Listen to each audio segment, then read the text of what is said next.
What's a piece of trauma that you have that's funny? It has to actually be funny. I'll go first. My dad abandoned my family when I was 5 years old. That is a wife and 4 kids. He abandoned us and then pursued amateur breakdancing. And he got really good. He like blew up. Like he became like a D-list celebrity status, like viral breakdancer. He became like the oldest actively competing breakdancer in the world. Then he got on Good Morning America and talk shows, and Washington Post wrote about him, and he went super viral, and he did all these interviews, and he danced with Paula Abdul. And here, I'll show you. Take a look at this 60-year-old breakdancer. Yes, 60 years old. Amazing. That's Ben Hart. He's competing at a breakdancing competition in Philadelphia, and he may not have won, but I tell you what, he is winning over a lot of people on the internet. Yes. He really is. Yep, he's winning over a lot of people on the internet. This guy wouldn't pay my medical bills. The worst part, damn it, he's good. He should not be able to move his body like that. It's like impossible. It's beautiful. Hey, Dad. Like there was no split custody or anything. Like he just like left 4 kids to do that. He may not have paid for some of my medical bills growing up, but he did give me this breakdancing merchandise. So that's him. He's on his head. Benihana is his b-boy name because his name is Ben Hart. You know, I'll get texts like this. Happy birthday, ? And then like links to his breakdancing videos. So if you have funny trauma, like actual funny haha trauma, I need to hear it. Thank you. So tell me, what was your reaction when this video came out? Had you heard this, like her side of the story before? No, it was really kind of out of the blue. I just kind of wake up in the morning at 6 to start work, and I open my laptop, and I'm greeted with just this avalanche of, you know, you're a deadbeat dad kind of comments in my social media. And I'm like, what the heck is this about? And after a few minutes of investigation, I find out my daughter, 24 years old, she's put out a social media video kind of slamming me. Actually, her first video was sort of fine. I'd say about 95% of it, because it had a storyline. She's a Hollywood writer, assistant writer for NBC Peacock Streaming. And she, her opening was pretty good. It was like, my dad left the family to pursue breakdancing, which actually isn't true. I picked up breakdancing by accident in 2012 and did that for exercise. We got divorced from her mom in 2005, so there was like a 7-year gap there. But nevertheless, it was kind of a funny storyline. I had no problem with that. But then she implied that I wasn't paying medical bills and I was some kind of deadbeat dad. Welcome to the Man Key Dating channel, where we uncover the unfiltered truths about the feminist movement's impact on today's women. Discretion is advised at this point, so go ahead and swipe left if ignorance is bliss. Don't say I didn't warn you. Or swipe right and hit the subscribe button as we uncover the harsh truths of dating and why men aren't taking women seriously. But in fact, I paid the mom and the family millions of dollars, $600,000 to a college fund, basically, paid for pretty much everything. And I saw the kids all the time, lived a mile and a half down the street, sidewalks all the way. They could walk or bike if they wanted. Then in 2011, we bought a house 8 minutes away. Still saw the kids all the time. Then the mother got remarried in 2012 and moved about an hour north to Wilmette, Illinois, kind of a North Shore suburb. And so it was just totally out of the blue, because I had Christmas dinner with all the kids like just a few weeks before this came out, So, and it was, and I text back and forth with Maddie. Now she is a wokester, we're definitely on different sides of the politics. Mm-hmm. Where is she here? Okay. So, but we still have a great relationship, or at least I thought we did. So, we're like texting all the time, literally all the time, conversations. And she's telling me how her day is, and this is happening, and she's telling me about the merch she's selling on her site and all this stuff. So, as far as I was concerned, the relationship was fine and really actually very good. So it was a shock, but she was doing it a little bit for clicks, I think, and maybe a little bit to kind of stick dad a little bit, maybe show she could go viral. And I wake up, and her video has 7 million views, and so I talked to Maddie via text, not in person, but via text. I say, hey Maddie, this video, I actually like a lot of it, but there's some serious inaccuracies in here, so you need to take it down so that and just correct it and repost it. You can make it funny without the implication that I'm some kind of deadbeat dad. And actually, she did not say that. She but a lot of the comments said that, but she kind of implied it. Mm-hmm. And so I said, please take it down. And she said, well, I can't because it's gone viral. And she kind of has a side hustle on the whole social media thing. She makes a little bit of money, I think, from social media, 7 million views. She didn't want to take it down. So then I said, Maddie, okay, you won't take it down. How about I just do a response video? It'll be very, very mild, very sweet. I'm just going to correct some of these inaccuracies that are frankly damaging to me, my business, my clients. I'm hearing about this literally from my clients, and everybody's seen her video.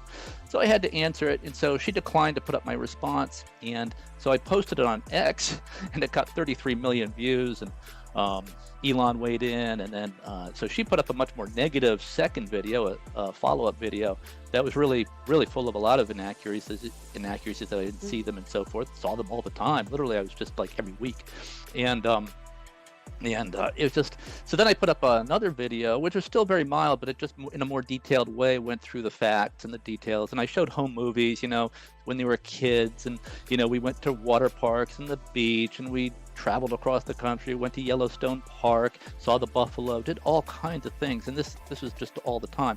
So it was just not true what she was saying at all. Now, I have no idea what's going on inside her head. Maybe in her mind, I don't have a good relationship with her, but in my mind, we had a great relationship for many years. And obviously divorce is very hard on kids. So, maybe there's 10% or 20% of her brain that was hostile to me. And maybe there might have been a political aspect. She did get very brainwashed, in my opinion, by her mom. They live there, and we've been divorced 19 years. So there's a little bit of that. And I think there's a lot of brainwashing at the college level. She went to Northwestern, which is an elite college, costs about $65,000 a year to go there. And she was a theater major. And so that's a very kind of liberal milieu that she is in. Now she's in Hollywood, and she's kind of in that atmosphere. And she's trying to build this social media presence, and she has a lot of followers that are obviously on the left and kind of more the artsy crowd. And, so that's what happened. Was that really frustrating to you? To it's heartbreaking. $5 million to have your daughter think that you were a deadbeat? Yeah, it is very frustrating. And, my ex-wife will dispute the amount, whether it's 4 million or 5 million, but it's some millions. I didn't add it up. It's a lot of money, whether it's 4 million or 5 million, or it's a big amount. So they said, you lied, I didn't lie. I just, some number, I haven't done the accounting, we've been it's been years and years and decades. So, but yeah, it's heartbreaking, and obviously I didn't show it in the video, but my wife, she says, I've never kind of seen you cry, never once, not once about anything. And I didn't feel like I was crying, but I think she could see my tears welling up. And I'm not a crier. My dad I never saw him cry about anything.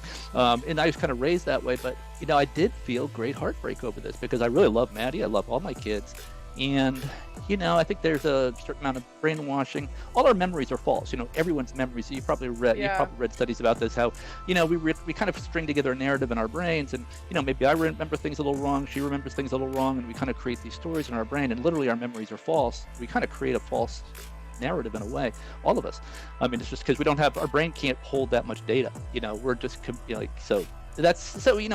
So I'm totally validating her perspective and how she felt and how she must have felt when, one day I'm living there and she's 5 years old, and then the next day I'm not living there. So obviously, she's going to be, affected by that. No, I could hear that in your voice when you did the video. It's really common. I'm doing a documentary on divorce. I would guess out of every 5 men I interview, maybe 4 were alienated from their children. Some don't even know it till they're older. It's really common. You don't know. Yeah, because you just don't know what the mom is saying.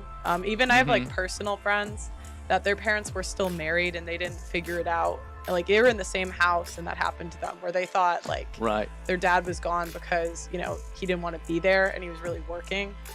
Right. So I've seen it happen in the same house. Well, and what's happened, I think, Pearl, you've touched on this in some of your podcasts and things, is what's interesting about my videos is the Black community actually resonated very strongly, with me. Liberal white women, not so much. They definitely kind of resonated more with Maddie. But the Black community really came in hard for me, and I think the reason for that is obviously that the Black community, they have more, family breakup and fatherless homes and things like that. And absolutely, that's true, and it's a big problem in the Black community. But the legal system is really tilted against the male. Now, somebody in my position, I can afford it. I can afford the alimony. I can afford child payments. But if you miss these child support payments, you miss alimony payments, you can end up in jail, and you will end up in jail. And for being in arrears, and then they're going to put you in a work release program, and you're going to have to hang drywall and so forth. And you're never going to get, a lot of these people are in this situation, and they're never going to get caught up on their payments. And meanwhile, they're ex-wife is dumping on them with their kids at the home, and the ex-wife is just dumping on the ex-dad as a deadbeat, and then the father loses all his self-esteem and self-worth, and he never really digs out, and he's he goes on drugs, or maybe he commits suicide, or alcohol, substance abuse, and so it's a real problem. So I do think that the legal system was tipped against the women back in the 50s. It was a stay-at-home mom, dad, and then the dad would leave and wouldn't give the mother any money, and so that's bad. And so it kind of snapped too far back against the male, and it's put particularly the working class males into really a bad situation, working class divorced males, and they don't realize how bad it's going to be, because a lot of people are getting divorced in their 40s or even 50s. Their kids are and for whatever reason, but they don't realize that they're in for a rough ride in a lot of ways, financially, and particularly the brainwashing by the mother of the kids, particularly the girls. I think, the girls are much more susceptible to it because they identify with the mom. Generally, the sons, the boys, are much less prone to drama, and they just kind of move forward, and they usually have a pretty good relationship with the dad. Not always. I'm speaking generally here. Yeah. But I think that's a pattern. That's what I've seen too. Yeah. Where the women, it affects a little bit more. Mm-hmm. Definitely. Yep. I'm curious. 5 million in a divorce, roughly. Maybe it's 4 or 3. Yeah, maybe we're not gonna. Yeah. We're not gonna argue over. It's a lot. Yeah, that's even I saw the one video where she was saying that you lied about her job or something, but it didn't seem. Okay, it seemed like a small detail that was wrong. It didn't really seem that relevant. Yeah, it's not a lie. Here's what I do, and it's interesting because I kind of look at the chat and her comments back and things like that. And so she says I exaggerated her as being a Hollywood screenwriter. Now, a lot of parents kind of exaggerate. It really what she is an assistant writer. I said he's proud of you. She's an assistant writer. She's in a writer's room working on a show for NBC Peacock streaming. And the fact that I know so much about her daily life tells you that I'm actually involved in it, quite a bit about it, and we talk about it all the time. So she's actually an assistant writer working in a writer's group on a show for NBC Peacock streaming. And she's very proud of that. The fact that she got that job, those are very competitive kind of jobs to get, very difficult to get. So now I've sort of shortened it to she's a Hollywood screenwriter, Yeah. And, I know. I didn't. So maybe think she's embarrassed at work about that because she could be getting blowback at work, So yeah. Well, I didn't think it was a fair criticism because I'm just like, he's proud of you. Oh yeah, I hype my kids' achievements all the time. Like for example, when she went viral a little while ago. You probably saw it where she's talking about her date with a kind of a bro man, a real man's man type boyfriend, and she said she really liked it. Girl. I didn't realize that was the same girl. So she went viral with that, and it was all through conservative media. And they were playing it, they played on Fox News, Gutfeld, Jesse Waters and stuff. And all the conservatives liked it because she discovered, hey, I really like this this man's man, this date that I just had. Forget these liberal snowflakes, even though she herself is very much a liberal. But, the conservatives loved it. And so I was obviously kind of like bragging about this. Hey, that's my daughter. That's pretty cool. And so she was saying I was taking credit for it. This is what she's been saying after these videos. He's taking credit, trying to hype himself up. I don't need to. Before this blew up, I had like 2,000 X followers. I hardly had any social media presence. I'm in the advertising business. That's what I do. So no, I'm not trying to hype up my social media presence. Well, but she was kind of accusing me that. You had 5 million to spend in a divorce. I'm sure you're quite accomplished on your own. Social media is not really what I wanted to do, but I had to answer this stuff. And what's kind of interesting, Pearl, is so I get greeted with this video. It's got 7 million views by her. I'm like, well, what am I going to do? I've got this social media following that's hardly any. I'll be lucky to if I put up a video, it might get 200 views. But I thought it was important to put it up after she declined to put it up on her feed, and after she declined to take it down. I thought I have to put it up so I at least set the record straight. So when my clients, ask me about it, I can at least point them there to this link. Check this out. Here are the facts. Blah blah blah. Man, I didn't know it was going to get 33 million views and that you know. Yeah. Well, I don't want to say I'm glad it went viral, but I think the story's important because it's really common. And you know, the reason it went so viral is because it resonates with so many men. Right. It hit a chord with, I think, divorced dads, you know, because they identified with it, particularly in the Black community or, you know, the working class community. Absolutely. So I'm curious, 5 million in a divorce, how many days did you get a month? Just one day. Just one. Wow. Yeah. Wow. I mean, but I'll amend that. That was like in the legal agreement, and there was a period when my ex-wife, she did file a motion to prevent visitation, and we had to go through a lot of legal proceedings, and she, you know, anyway, I'm not going to go into all the nastiness. I mean, if she starts bringing up stuff, I can bring up stuff, right? So, but she filed this, so I had to overcome that. But once things kind of calmed down from the divorce, she kind of let me see them whenever I wanted, you know. So I would call up Pete, my son, or the girls, go out to dinner. Hey, want to go to dinner? So it didn't have to be on a particular day. I mean, it's just down the street. We had them at Thanksgiving over at the house. So it was just, so there wasn't really any restrictions, you know, because people have phones. You just say, hey, I'm going to dinner, you know, text message. They say yes or no. Generally, the girls, I will say this, the boys, my son, we were much closer in terms of going out all the time to movies and things like that. The girls, by the time they get to middle school, they're kind of like just wanting to do their own thing with their friends, and so I don't enforce the visitation. It's hey, we're going to dinner. Hey, we're going to breakfast. We're going to lunch. Whatever. We're going to you want to come? Nah, I'm going to go hang out with my friends. So that is true. So in that sense, Maddie is saying, well, I didn't see my dad that much. I didn't have that much of a relationship with him. Yeah, but that's the girls just naturally want to hang out with their friends. I don't want to say you have to be here at a certain time. I mean, you have to have breakfast. You have to have dinner. You hit like 12. Your parents are lame, you know. Yeah, they're lame. They thought we were lame. I mean, they're embarrassed, you know, but to be seen with their parents. You know, that's just how. That's not Maddie. That's just like every middle school, high school girl is like that. Not everyone. Well, my point actually wasn't about how often you saw them, because I've just seen this story so many times. I have no doubt you were an involved dad. It was more that you spent $5 million and were only legally entitled to a day a month. Yeah, I mean, I think that's right. I mean, I have to look at that. I think it was one day. I think it was Saturday. I think that was the legal. But in practice, you know, I could see them whenever I wanted. I mean, it was not. Nothing was really strictly adhered to. The only thing that really strictly adhered to was the money part.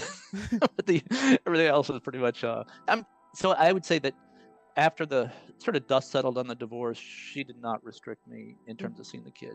Yeah, I would say that. Thanks for watching, guys. Please comment, subscribe, and like for continuous content.